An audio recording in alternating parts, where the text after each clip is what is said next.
Welcome to another episode of Dismantling DEI. I'm your host, Kevin Jackson. This particular episode has taken us to the inner cities of Chicago, where we're going to be interviewing Pastor Corey Brooks. Pastor Brooks is the pastor of New Beginnings Church. He's also the CEO of Project H.O.O.D, a revitalization effort for the inner cities of Chicago.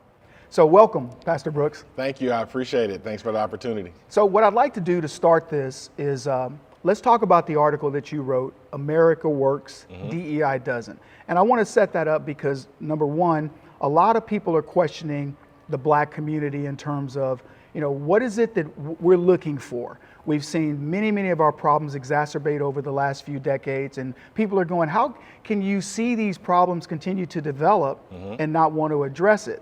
So there's a contingent of people that say DEI is the answer. And DEI on its surface, diversity, equity, and inclusion, sounds good. But when it's put into practice, we're not seeing the results. So let's expound on the article a little bit and then we'll kind of chop up the rest of it. Absolutely. Well, the focus of a lot of DEI programs from my perspective is all about outcomes. And you never will be able to get the outcomes that people are dreaming of. I believe instead of focusing on outcomes that we ought to focus on opportunities. And those opportunities ought to be based upon merit and not one's color of skin. I believe oftentimes that because we have such a great focus on the color of skin, that sometimes we lower the standards or we make people believe the standards are going to be lowered in order for them to get into certain schools and certain jobs. And what that does is it causes problems across the board for all races. Right. And so it's a big problem from our perspective. So we're both Black men. Absolutely. I think I'm probably a little older than you, but let's go back a little bit. We've seen the Black church. Obviously, you're a pastor of a Black church. You know the problems in the Black community. The Black community that I grew up in, we handled our own business. Yes. And I believe through this, I won't say it directly, but I feel like we already had this sort of meritocracy built in, baked into who we were. Yes. My grandparents, my grandmother didn't mean this racially, but she would say things like, you need to be twice as good as them white folks, right? And she meant that you have to be an exemplary person. You have to try harder, work harder. Yes. And I feel like we were headed that direction and then something happened. And what's interesting to me is while I thought it was bad when I was a kid growing up, born in the 60s, watching it happen in the 70s, I felt like it would improve. I think we've gone backwards to the point now to where we have such a dependence on the idea that somebody's going to be there to help you and make things work for you. Here's my premise, and maybe you can expound on this. The things that I've learned the most, where I've gotten my best lessons, was when the chips were down. Sure. If we've gotten to the point where we're not letting the chips be down for folks, how will they learn? Absolutely. Post-60 liberalism did a lot to impact our culture, our belief system, and the fact that we start having these individuals who had what I call and what I've learned from Shelby Steele, white guilt, right. To try to believe that they can somehow help us. While trying to help us, they've done nothing but hurt us by trying to give us a hand up based upon the fact of our struggles and our hardships. They've done nothing but set us back. And so we are from a culture and from a people where hard work and merit and doing the very best you can have always been a part of what we've attempted to do as a people. But for some reason, liberals and post-60 liberalism especially decided that, hey, we want to help you out. We want to do something extra for you. And it has not worked, and it will not work until you get people to understand that hard work is good, struggle is good, trying to reach a standard and be excellent, those are good things, and no one should lower any standard for anyone to try to help them to get by. And that's what we've had done in our cultures. We've had people think that they're helping us by lowering standards and by allowing us into certain programs just because of the color of our skin. Right. I've had many discussions with young black men, especially when I was doing a lot of media with Fox. And a lot of the drivers that would pick me up to take me to these meetings with black drivers. And I would ask them the question, and I'd love for you to get your take on this, but I would ask the question, because when I would say I'm going to talk about Michael Brown Jr. and this, and they'd immediately call the race card and all this, and I'd say, well, just stop for a second. I'm going to ask you a series of questions. When you were hurt in life, what was the color of the skin of the person who hurt you the most? Absolutely. And they would get that little wry smile, and I'd go, you can say it. Right. Black. I'd say, when you were helped, who was it that most likely helped you? And then they would get another look, and they'd go, white. Almost, I'd say 90% of them, it was a black person who hurt them and a white person who helped them. And it was probably a white supervisor or somebody they didn't even have a rich, deep relationship with, who said, I'm going to help you. Right. And I said, the thinking there, here's someone that has hurt you the most, was black, and ironically, probably family. And then here's someone who helped you, who was white, had no relationship to you, and yet you're blaming white people. Right. So, do you have similar experiences? Absolutely. It's been ingrained into our culture to focus everything, every issue, every problem that we face to be a victim, and to take on this idea that white supremacy and that those type of issues are the reason why we're not thriving in our culture, that systemic racism is at the root of everything that we participate in, whether it's education or the financial markets or housing or everything. Now, that's not to say that racism does not exist, but my argument is that those are not the biggest problems that we face. And systemic racism is definitely not the biggest problem that we face as a people. And white supremacy is definitely not the biggest problems that we face as a people. But the moment we become victims and take on that mentality, it hinders us from progress. It hinders us from getting to the level that we aspire to get to. And it puts white people in a position to where now they have to hear our grievances and take on the mentality now of having white guilt to somehow feel as if obligated that they need to help us with better outcomes. And therein lies the problem.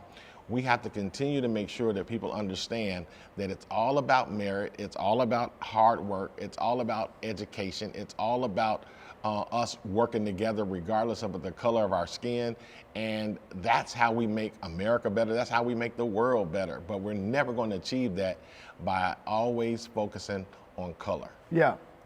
So let's dissect DEI, and I want to talk about your pilgrimage on the roof here in a bit. But let's dissect DEI, diversity. We were talking earlier off camera. Yes. You brought in I don't know how they came here, but a bunch of Venezuelans.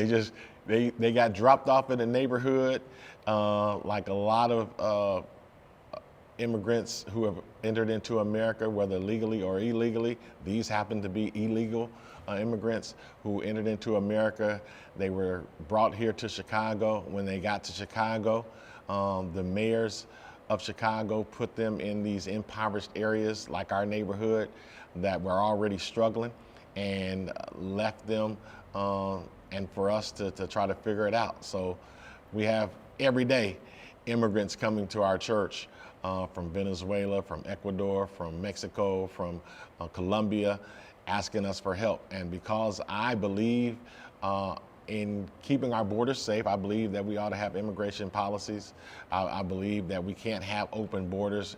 I believe that you ought to come in legally. But I also believe in the biblical way of treating people. Sure. And if you knock on my door and ask me for some food, I'm not going to ask you, did you come from Ecuador or Colombia? I'm going to feed you. If you ask for a job, if I got one, I'm going to try to get you one. And so I believe in love and compassion. And that's kind of my point. Yeah. You've got these brown people, as Yes. Jesse Jackson would refer to them, that have been dropped into the neighborhood. Yes. And as far as diversity is concerned, you didn't go with, you immediately embraced these youngsters. Yes. And I asked you if you spoke Spanish. You said nope. No, I use a translator. Right. But you're accommodating them. Absolutely. And as far as equity is concerned, and that's kind of the bigger one for me, is that there's never going to be equity, nor will there be equality. Absolutely. In any way, shape, or form. And so, and then obviously inclusion, you've included these immigrants among your church membership. So as far as DEI goes, I mean, I look at it as the way that it's being described in the left, it's actually unachievable. And yet, to some degree, on the other side, we demonstrate that it's already being achieved. It's already being achieved. And if we allow people to do for themselves without the intervention of government or policies or people who feel that they have to somehow fix these grievances and their guilt, remove their guilt and the grievances, then we'll work it out. We'll figure it out. We'll figure out how to get along. We'll figure out how to treat each other right. And here at this church and in my life, that's what we try to do. Even with the immigrants who are here, we teach them, listen, you're in America, and I'm glad you're here, but don't get it twisted. No one owes you anything. Everything that you get, you're going to have to work for. If you're going to be around here, you're going to have to learn English. So we have an English-speaking class, and we require, hey, you have to go to the English-speaking class on Tuesday and Thursday nights. If you want our help, you're going to have to help yourself. We're not going to, just because you came and just because you're brown skinned and just because you can't speak English, no one is going to give you special preferential treatment. We're going to treat you just like everyone else, and you're going to have to earn your way, and you're going to have to work hard, and you have to believe excellent, but we're not going to lower the standard. Well, let's talk a little bit about the church. So you've grown considerably. Yes. And when we came in, you got this big Project H.O.O.D thing going up over there that, man, what a blessing that looks like it's going to be. But the growth of your church, I'm curious, and I think the audience would be curious. You've grown from a few hundred to, I believe, a couple thousand in a relatively short amount of time. Do you feel like your message, and the message that I believe many in the audience share, and certainly one that I share, is part of that growth? Because I think people are losing heart. Yeah. They're wondering, are we losing sanity with everything you just described? I mean, if I were to go to another country and somebody brought me in, gave me the opportunities you're giving these these people, I would be overjoyed to learn their language and their culture, et cetera, and earn my way and become a solid citizen. So we've heard of churches, you mentioned the liberation theology with Reverend Wright and people like that teach, in my opinion, victimhood, and there's somebody always out to get you. Yes. I don't know what's happening with this church, but I know your church is growing. Do you feel like that your thought process is becoming more pervasive in the Black community? Yeah. You know, let me say, it has not been easy. That we went from 200 to a couple of thousand, and around about 2014, I really started to be more vocal about my conservative stances. I had been kind of quiet being in Chicago and just saying, you know, I'm just going to preach the gospel. I'm not going to deal too much with these issues. But after being in Chicago and seeing the violence and the poverty and the education and nothing ever changing, and people continually, consistently voting the same way all the time, I just couldn't take it anymore. So I started speaking out about my conservative views. And those views are very different from the liberal, democratic views in the city of Chicago that most Black preachers have. And I paid the price tremendously. We lost half of our congregation as a result of me just having conservative views. Nothing more than that. And I was hurt and devastated that, okay, I believe these are biblical views and people are leaving. And it was almost like a master campaign that a bunch of people were using on social media and things like that to talk about me and to talk about our issues. But because of my mindset of not being a victim and refusing to take on that mantra and that mentality, I kept my head down. We kept working. We kept speaking out. We kept doing everything that we believed in. And as a result, we had a purging, we had a taking away, but just as it says in the Gospels, he takes away so that you can bear much more fruit. And I'm telling you, we have been bearing a whole lot more fruit. People have been coming, families have been coming, and we're building a $43 million facility in the hood. And it's not another church. You know, people are building churches all the time, but we're building a leadership and economic opportunity center that is going to change generations, with a trade school, with arts, with a banking facility. And that came because of the mindset and idea of that we believe in hard work. We believe in reaching the standards of excellence. We're not looking for anyone to give us a handout, and we're definitely not going to be a victim. And that mindset has helped people to be attracted to what I'm saying. So yes, that's a long answer, but I believe I believe our way of thinking and the way we do things is definitely growing, especially among black men, which is very important. Well, and the other thing, and I don't want to sum this up to you in a single word, but Justice Thomas says I'm good at it, so I'm going to go ahead and do it. All right. But it's principle. Principle. You stood on principle. Yes. It was something that was in your heart. Let me put it another way. I don't think you could be successful if that thing that was biting you, that was saying, I'm being quiet as I watch everything get destroyed around me. I don't believe that would work for you. Yeah, So definitely not. So I want to touch on, and I'm not going to give a history lesson because, as I like to tell people, I didn't like history when I had to take it in class. All right. But I think we do need to sort of go back to, and I alluded to it earlier.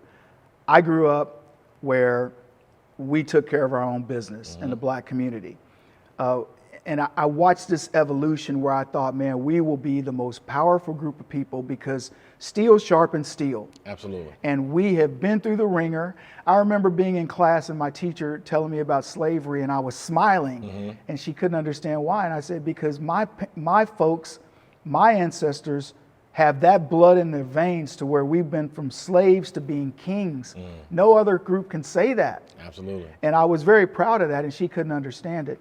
And I think that's the mentality that we need to have. I don't believe we're teaching that. And to my earlier point, I don't believe we're letting people go through enough suffering. And I'm not talking about, Ethiopian suffering. I'm talking about, just having to fight for something you really believe in. I think we're taking that away and therefore not letting people sharpen their steel. Absolutely. There are a lot of people who believe that we want to remove any amount of suffering and pain. And one of the things I talked about at church over the last 4 weeks is that life is hard and pain is inevitable. You cannot avoid any challenges, but those life challenges, those seasons, those hardships, they make us stronger if we don't cop out. Right. And I think a lot of times we try to assist people to help them to cop out of the struggle. But it's those struggles that are going to help us to be who we need to be. And as a people, I think that when we look back over our history, those struggles made us so strong. Educationally, we had such a hunger and a desire to get educated. When you look back at the 50s and the 60s and the early 70s, people were really going after education. Black people, we were going after it. And then once the grievances started, once the victim mentality started, once liberals start trying to say, let us help you, and the government start wanting us to be more dependent upon the government, then you saw us falling further and further back. To this day. In our neighborhood, we have a 4% reading proficiency and a 6% math proficiency. That was unheard of. But so we need these challenges, and we need to overcome these challenges, and we need to be allowed to overcome these challenges for us to reach our destiny and for us to become stronger as a people. And we don't need people to lower any standard for us, and we don't need anyone to give us a handout because of the color of our skin. We can overcome any challenge that has been set before us, and we've proven that over history. I was going to say that if there's any group that can prove to overcome, it's us. Absolutely. And it seems like we've weakened it. But I want to touch on the education side of it. So you talked about the proficiency in reading and what have you, and we talked about higher ed. So we've gotten ourselves into colleges, but what are the degrees? Yeah. Grievance degrees. Grievance degrees. Degrees in sociology Yes. and black this and women's Yes. studies and Yes. LGBT studies and Yes. things like this that pretty much just pigeonhole people into it's about my transsexual or my gayness or my this or that or my blackness or my gender, as opposed to I don't know, whatever you want to study, science and math or accounting. Absolutely. And things like this. And I think that the higher education system is actually feeding into this grievance model. Yeah, it's definitely feeding into the grievance model. DEI across America is saturated in our universities. But I am so glad that I believe that individuals and universities are waking up to this, how much of an era this is. And you're starting to see now universities for the first time in a long time saying, hey, we're spending millions and millions of dollars on DEI and nothing has changed. No results have been, it has not gotten better. We're gonna eliminate these departments and we're gonna shift those funds in areas to help students become better. And I think that's what we need to see across the board, because DEI, two things that disturb me about it is that one, it does not focus on strengthening education, especially at the elementary and lower levels. Two, it does not focus on strengthening the family. And without those two foundations, family and education, you're bound to fail. And so DEI, it just doesn't work. I want people to understand. They may look around this and think we're sitting in the lap of luxury, in the middle of the Waldorf filming this. You have a beautiful facility here, but this is in the hood. Yeah, it's in the hood. And right across the street is part of Project H.O.O.D. Exactly. Right, which I love, Yeah. and I was happy that you allowed us to do that event with you. But I want people to understand this epicenter that you're putting here is where, is it the meat of where this needs to happen? Absolutely. And you've been here long enough, and I'm not putting you on the spot. I'm curious because I alluded to it earlier. Do you see the change? Oh, for sure. Okay. Yeah, so this block was called O Block. O Block because it was named after a young man named O.D. Perry, who was shot and killed, and the gangs picked up the O in his name and started calling it O Block. Well, in 2014, the Chicago Sun-Times said that O Block was the most dangerous block in all of Chicago. Social media started to say it was not only the most dangerous block in all of Chicago, but it's the most dangerous block in the world, if you can believe that. Wow. So we decided we're going to do something about that. So the first thing was we're going to change this O Block name to Opportunity Block. And we're going to do everything we can to give people in this neighborhood an opportunity. And first of all, what we're first going to do is we're going to change how things look, because a lot of times how things look plays in the mindset and the psyche of people. So I'm thankful to hear you say that this place looks like the Waldorf, because this place right here used to be an old skating rink, bowling alley. It was a piece of junk. I mean, it was horrible. Graffiti on the walls. On the other side where we have a school, they used to use drugs over there. When we first got it, there was a room that had a trash can in the middle where they had been building fires in the trash can. Pornography magazines and needles were all around. It was just a horrible place. But we transformed this place because we believe that we don't run away from problems and we don't run away from things that are ugly. We run to them and we fix them and we change them. And so we've changed this building dramatically. It's a beautiful facility. And when people walk in, they're like, it catches them. That's the first thing that we want them to notice.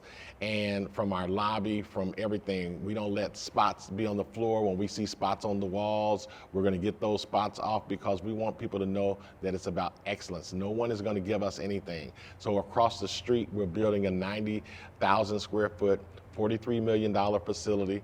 Our goal is to do it debt-free. We're not doing it with the assistance of the government. They have not come in and bailed us out and given us a whole bunch of money to pay for it. It's been just hard work, and people from all across America, all colors, who have said, hey, we see the work that you're trying to do. What? There's diversity in your donor base? There's diversity in our donor base. And they're helping us to build something that I believe is going to be a model for not just the South Side of Chicago, but a model for what we can do in hoods across America. Completely agree. Philadelphia, New Orleans, New York. These places need places like Project H.O.O.D. H.O.O.D stands for Helping Others Obtain Destiny. We need those type of places to focus on education, economic, social, spiritual ills, and health and wellness, to get rid of the poverty and the violence using conservative principles. And that's exactly what we do. Right. Let's talk about this rooftop Okay. thing, because I'm curious about the story. What prompted that, Yeah. and what was it you wanted to accomplish with that? So about 12 years ago, 2011, there was a hotel across the street from our church, a place of so much sin. Gangs were using it for drugs and trafficking of guns, and sex trafficking was the order of the day.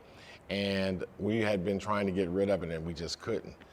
So I finally decided I had had enough, and I decided I'm going to go on top of the roof of that motel, and I'm going to stay there and not come down until I bring awareness to the issues in this neighborhood, like the violence. At that time, I did 25 funerals of young black men who had been shot and killed, and all of their murders had gone unsolved. And I was just tired and fed up. So I decided I'm going to go on this roof, and I'm going to stay, and I'm not coming down until I raise enough money to purchase it and to tear it down and to shut this motel down. I thought it would be like a week stay. You know, they would hear this crazy black man from the South Side of Chicago on the roof. We got to get him down. It didn't work like that. I ended up staying from November the 20th to February 24th, 2011, 2012, for 94 days. And we finally raised enough money to purchase it and tear it down. Fast forward, our whole idea was, after we purchased it and tore it down, was to build a community center. And here we were 10 years later. We hadn't had a community center built yet. The ground was vacant. We had put some basketball courts over there, and you know, people were starting to talk a little bit. Here's another pastor, another church making these promises just like a politician and never performing. And my son came to me. He was like, listen, Dad, you need to make a decision. Either you're going to build this center or change the vision. And so I decided, okay, we're coming up on the 10th year anniversary. What can I do? And I decided to put 8 train containers together on the property. And I said, I'm going to just do it again. And so I put 3 tents on these 8 train containers.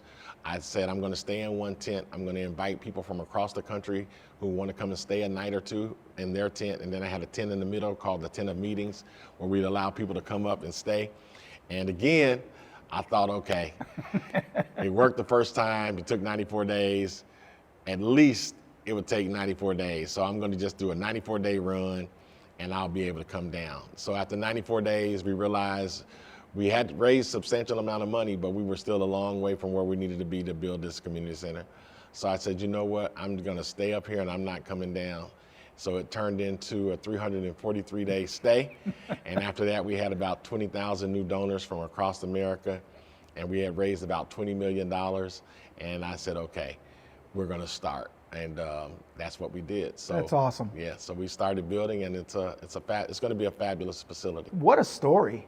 So that was the site. That was the site where that hotel was, where all the. It's been a long time in the making. Wow, that's amazing. Let's talk about Jonathan Watkins. Absolutely.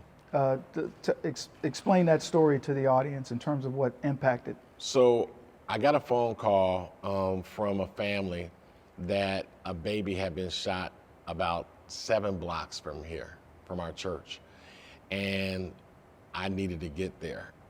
And when I got there, I was just broken that a 6-month-old child could be shot. So I started to ask questions. What happened? Where's the mother? Where's the father? And one of the individuals I was talking to knew Jonathan, the father. And so they took me to the hospital, and I met Jonathan, and I could just see the pain in his eyes of, here's this young black brother who can't read, criminal background, and he realizes that all of his activities have led up to this, and he's broken. But I can also see he doesn't have a clue on how he can get out of it and change it. And so I made up in my mind right then, you know what?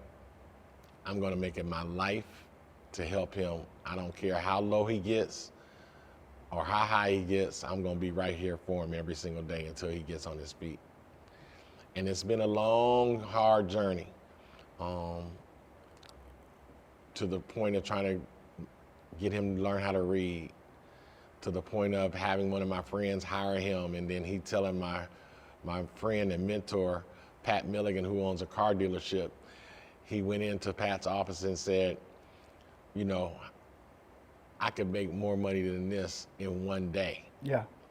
I'm not doing this, and walking away. I'm so glad I didn't let him just walk away. I went and say, hey, that's not how it goes. Nobody owes you anything. You're gonna stay with it.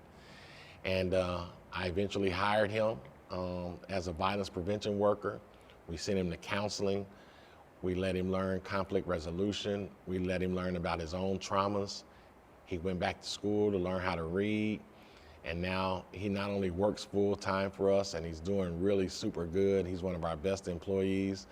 But this past year, he started his own business with his oldest son, his oldest son is only like about 12 or something like that. They started a lawn care business, Jonathan and Sons. And so they're cutting lawns on his off days. And this winter, you know, I'm going to be the first one to help them purchase some snow blowers, and Jonathan is doing an awesome job. I think when I hear stories like that, and I think about where you're located, and you and I, we could talk about these stories all day. Absolutely. I don't think the average person in America understands the Jonathans. Yeah. What you face when you go see a child, a 6-month-old child that's been shot, is said nobody in suburbia. Yeah. You get what I'm saying? Absolutely. I was telling a story once about one of my nephews who talked about having to shoot his best friend. I was telling Glenn Beck this. And I'm saying, yeah, he went to run drugs from Arkansas, came back to in this case, it was Kansas.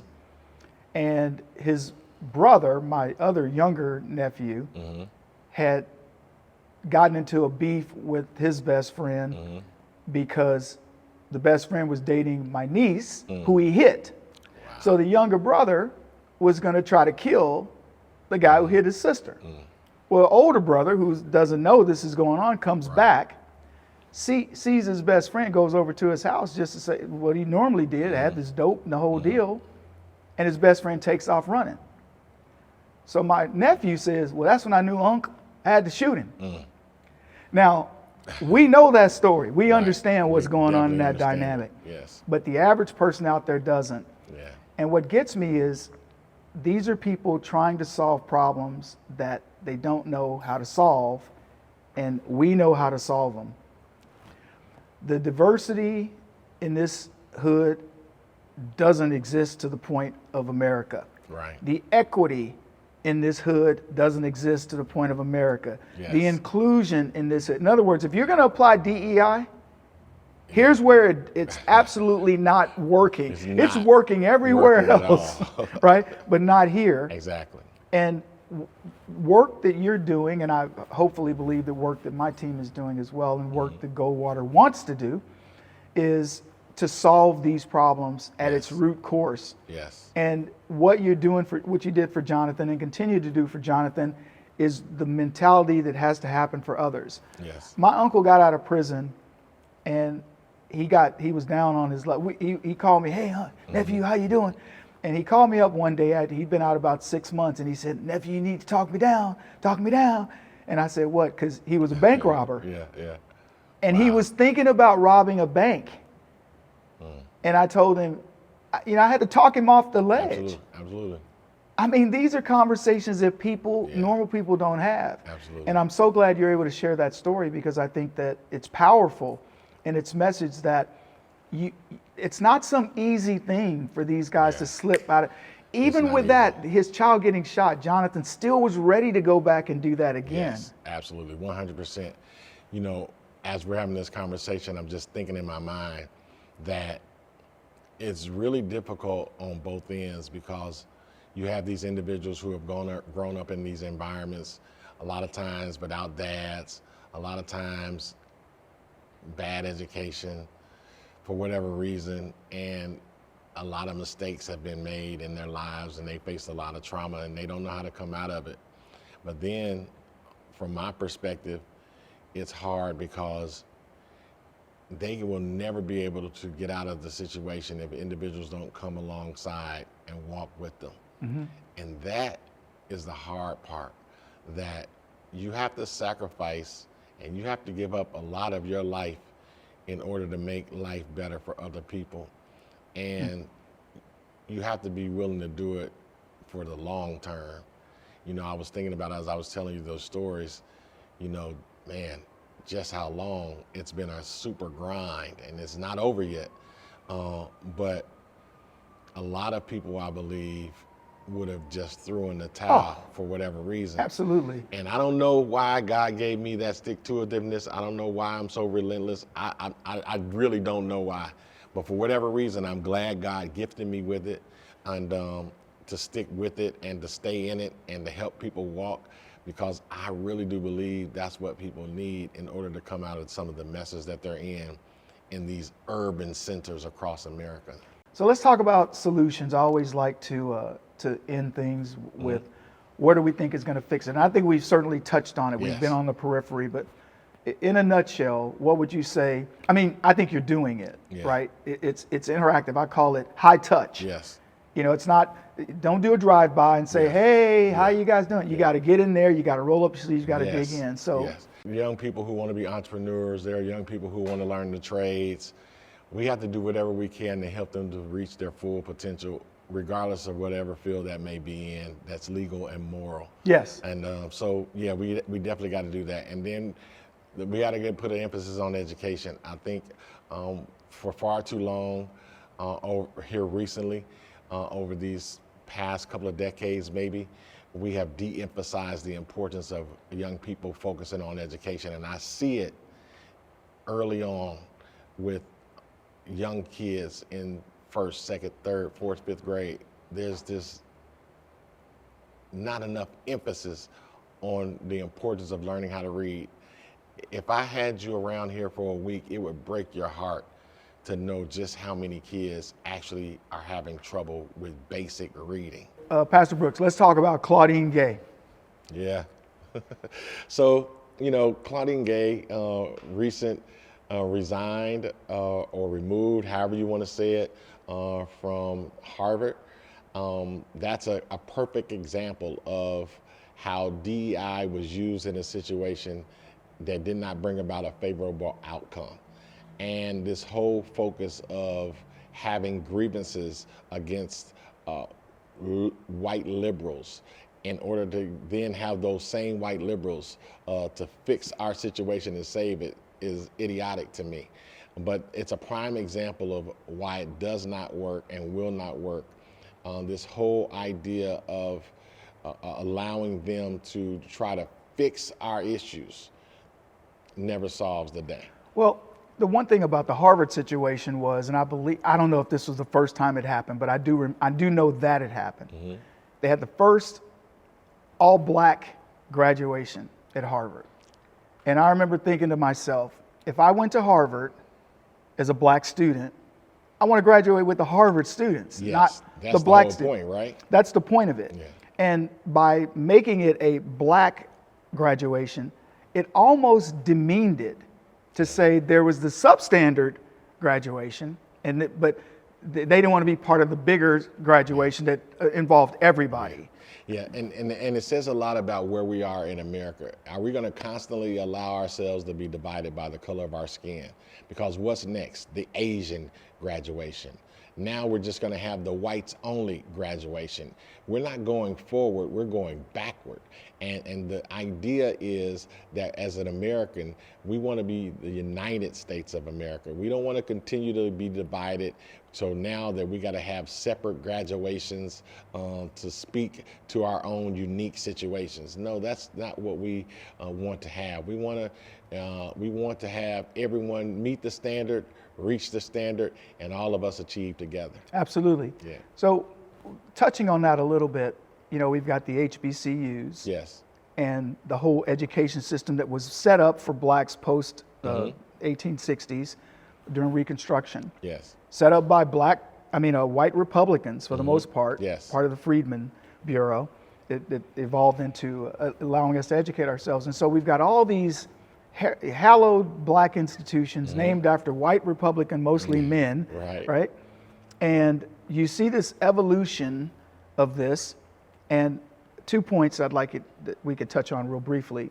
One is my belief that when I heard of George Washington Carver and the handful of blacks we studied in history, I was very proud of that. When I learned of the Tuskegee Institute and what it was doing, I equate that to what I think of as MIT today for blacks. And I could see, even though we were on these separate paths, these parallel paths, I could see the black colleges and universities at some point equating to what we hold in esteem as the Ivies and what have you today. But that hasn't happened. Yeah. And I'm not demeaning those colleges and universities by any stretch of the imagination. But what I'm saying is, with all the affirmative action and all the DEI and all these other things, you would think we'd have a college or university on the black side that people would say, oh, you went to Howard. Oh, you went to Howard. Yeah. But we don't have that. You know, two things about what you just said that I recall in my own childhood. I was born in a little town called Kenton, Tennessee. My mom got married when I was in the 3rd grade. We moved to Muncie, Indiana. And my first day of going to elementary school in Muncie, Indiana was different than the school I've been going to. There was a little small school in Tennessee. We only had about 1,600 residents in the whole city. Oh, wow. And then I'm moving now to a town of 100,000. And they're going to this school, and I'm really nervous about going to the school. And my mom, I remember the first day, the 4th grade, she says to me, "You're going to George Washington Carver School." And she said, "Do you know who George Washington Carver was?" I had no idea who George Washington Carver was. I was like, "No, I don't know who George Washington Carver is." And she went on to describe this black man and all the things that he did. And she says, "Every day you go to that school, remember you go to the school where a smart black man went." And it changed my life. When I got to the school, the first day of my school, and I just wrote an article on it, the first encounter was with a white man with red hair. I don't even think I'd ever seen a white man with red hair before, being from the country of Tennessee. And his name was Joe Stokes. And Joe Stokes, to this day, stays in touch with me, encourages me. He did not see me as a little black boy. He treated me with decency and respect and like a human being. And the same thing he gave the white kids, he gave me. He taught me how to hard work. He taught me about integrity. He taught me about how to participate in a community of people. And those same principles are principles that I live by today. Yeah.